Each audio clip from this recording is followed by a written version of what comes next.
تعرفوا إن وقت غرق السفينة تايتانيك كان في راكب مصري؟ مش ده الموضوع، الغريب إن وقت البحث عنه أنكروا وجوده على السفينة في رحلتها دي. إيه قصة حماد حسب الغامضة؟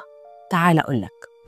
القصة بدأت لما حماد كان عنده 27 سنة، وقتها كان متجوز وفي انتظار مولوده الأول. حماد كان بيتقن 3 لغات، إنجليزي وفرنساوي وألماني، وده كان بحكم شغله كمترجم في فندق شيبرد بوسط البلد. حماد كان علاقاته حلوة جدا مع الأجانب، وعمل صداقات من جميع أنحاء العالم، لدرجة إنه كان بيعزمهم في بيته على نفقته الخاصة. من ضمن الصداقات دي كان الأمريكي هنري هاربر وزوجته ميرا، اللي في يوم من الأيام دعوه إنه يسافر معاهم في رحلة على السفينة تايتانيك، اللي كانوا بيقولوا وقتها إنها ما بتغرقش ابدا، واللي كانت واحده من عجائب العالم. طبعا حماد ما قدرش يقول لا، ده الرحله وقتها كانت بتتكلف $4300 للشخص الواحد، بس هو ما وافقش في وقتها عشان كان انسان فقير. ده بالعكس، هو وزوجته كانوا من عائلات كبيره ومن اثرياء البلد بحكم شغله، هو بس لقى فرصه ان هو يزور اصدقائه في امريكا وكمان يلف العالم. المهم بدا حماد رحلته مع هنري وميرا بتذكره فيرست كلاس، وكانت مهنته المكتوبه في التذكره هي خادم ميرا هاربر. واثناء الرحله واذ فجاه يسمع حماد صوت اتصال لاسلكي من غرفة القيادة بيأكدوا فيها إن في كارثة بتحصل، وحالة هرج ومرض باستدعاء قوارب إنقاذ عشان ينقذوا الركاب، وده لأن السفينة كانت بتتقسم نصين. وراح جري حماد عشان يلحق واحد من قوارب النجاة، وقدر يلاقي القارب رقم 3، وراح أنقذ أصدقائه هنري وميرا، ونط هو كمان في القارب، فضل يصارع في الأمواج لحد ما وصل بر الأمان. الغريب بقى إن جريدة الأهرام أصدرت خبر يوم 17 إبريل سنة 1912، يعني بعد الحادثة ب3 أيام بس، قالوا فيه إن هم تواصلوا مع شركة وايت ستار لاين المسؤولة عن سفينة تايتانيك، اللي بلغوهم إن مفيش مصريين خالص في الرحلة دي،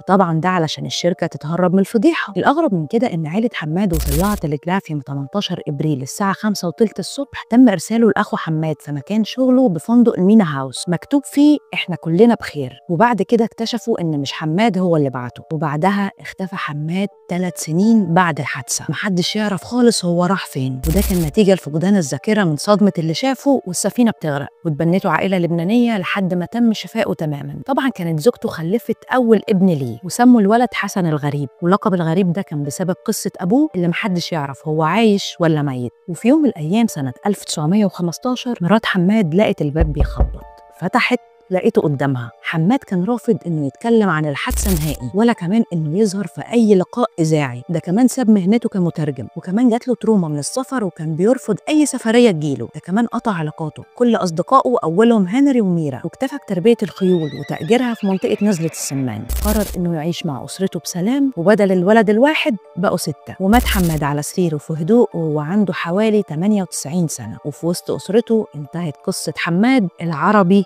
الغامض، زي ما أطلق عليه موقع